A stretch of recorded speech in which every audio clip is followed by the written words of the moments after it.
الحمد لله رب العالمين والصلاة والسلام على سيد الأنبياء والمرسلين وعلى آله وصحبه وبارك وسلم. Assalamu alaikum wa rahmatullahi wa barakatuh. Alhamdulillah, this is my first video that I'm making, and hopefully there's plenty more to come. But in this first video, I'd like to speak a little bit about our first book that we published as Fiqhra, and this book is called An Introduction to Prayer, or Muqaddimat al-Salah in Arabic. I'd like to tell you a little bit about this book, the importance of this book, a little bit about why I chose to publish it, and why I think you should buy it and benefit from this work. So this work is a work in the Hanafi School of Islamic Law. So from the 4 schools of Islamic jurisprudence, the first one is the Hanafi School of Law. It was attributed to Imam Abu Hanifa, Imam al-A'zam radiyallahu anhu. Now, there are plenty of works in the Hanafi school, and anyone who is interested in learning fiqh knows that we have a plethora of works. So why choose this work to publish? Well, the simple answer is that I actually studied this work quite late on, only a few years ago.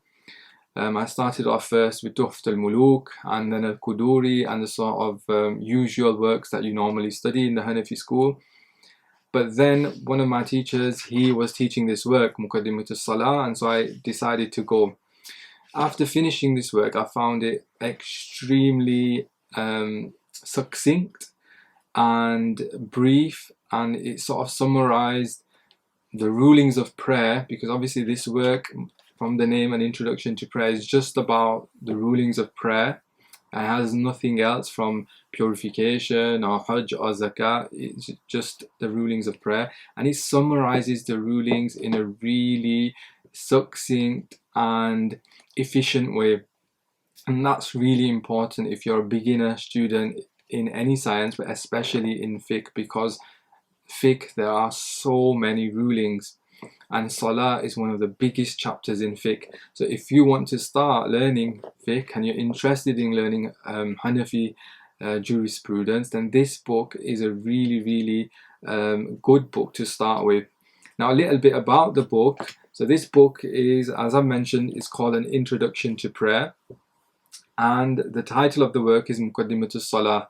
And as I've mentioned in the introduction, there are multiple names to the book. So there is no consensus on what this book is called. Some people have chosen to call it Muqaddimat al-Salah because in certain manuscripts that's what it's called. Some people have called it Umdat al-Musalli, like Shaykh Abdul Ghani al-Nablusi says it's called Umdat al-Musalli. And famously in the Indian subcontinent, it's called al-Kaydani. So you may have heard of it if you're from an Asian background and you study in a madrasa or in the masjid. If you may have seen this book as titled as al-Kaydani. So it's the same book. Similarly, just as there's no consensus on the title of the book, there is also no consensus on the author of the book. And this book has been attributed to famously 2 great jurists. One is the one that I've attributed it to, which is Lutf Allah al-Nasafi al-kaydani, and the second one is Shamsuddin al-Fanari, Shaykh al-Islam of the Ottoman Empire. And both of those works, this work has been attributed to both of those authors. I decided to attribute it to Lutf Allah al-Nasafi al-Kaydani just because this is the book is famously attributed to this author. So just to make sort of stop there being a confusion, because not many people know that this work is also attributed to Shaykh al-Islam Shamsuddin al-Fanari. And not much is known about the author, and as I've mentioned in the introduction, a little bit about what's been mentioned about him. At the start of the book, I've also brought the Arabic of the text. So the whole of the Arabic treatise is included in the book itself. So the Sunan, the Wajibat, the Fara'id, all of it. So if you want to memorize it, again, it's ideal because the Arabic is there. Then I decided to translate it. So I've translated what we call the matan, the core text of the author, what the author's words are, at the top. And then I've included what we call a commentary, or marginalia, or footnotes, whatever you want to call it. But my commentary is a way to expand on what the authors mentioned in the book and to explain it. So as a reader, you should be able to read the work and look at the commentary at the bottom and understand the author's words. And that's the objective of the commentary underneath, or the footnotes underneath. So he starts with an introduction and he explains that there are what we call fara'id, obligatory things in Islam, there are wajibat, necessary components in Islam to things, and there are sunnahs, we have recommended things, what we call, these are all rulings or ahkam that we have in religion. And then he goes on to define each one. And after each one, I've also added some important discussions regarding each one. And remember, if you want to study Islam, then it's really important that you understand what we call this terminology. It's the bread and butter of learning Islam, but it's really important, because if I ask many students, they can't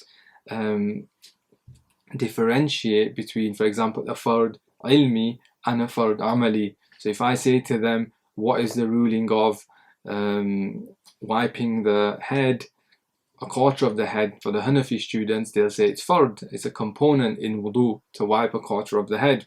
But they will not, most of them fail to sort of acknowledge that, or they don't realize that it's what we call a fard amali and not a fard ilmi.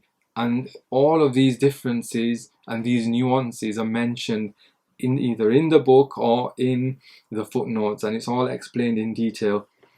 And that's why it's really important to study these things. It's the bread and butter, because you want to know, is this thing that I'm doing in salah, is it something I have to do, and if I don't do it, it's going to break my salah?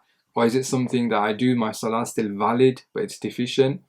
Or is it something that will affect the reward that I have in prayer? You want to be able to differentiate between these things. That's why he then differentiates the whole book based on these ahkam. So he starts off with the fara'id, then the wajibat, then the sunan, the sunnahs, then those things that are permissible, those things that are offensive, those things that are unlawful, etc., etc.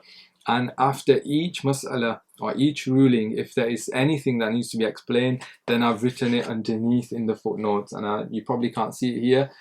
And it's my first video, so I'm not very good at this, but there's a lot of footnotes and a lot of discussion that you can benefit from in this book. And again, it's not a long work, but it's a beneficial work that I would recommend everyone to get.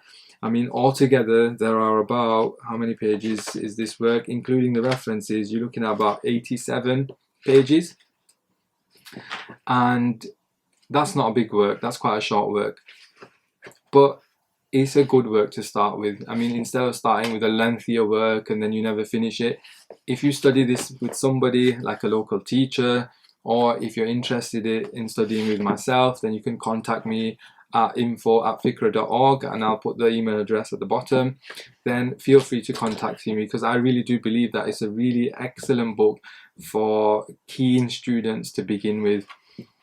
I've also added what we call appendix. So appendix A, I've added the obligatory components of prayer and a summary of their rulings. Again, this is an excellent table, if I say so myself, where it explains what the fard is, for example, the fara'id, but each one can then be split into, so each component, there's a fard element to it. So for example, qira'ah is a fard, is an obligatory component in prayer, but then the qira'ah itself has a fard element to it, a wajib element to it, a sunnah element to it, and these are all explained in this table here. And any supplications that I mentioned in the book, I've also added them as an appendix B with the Arabic, the English and the transliteration.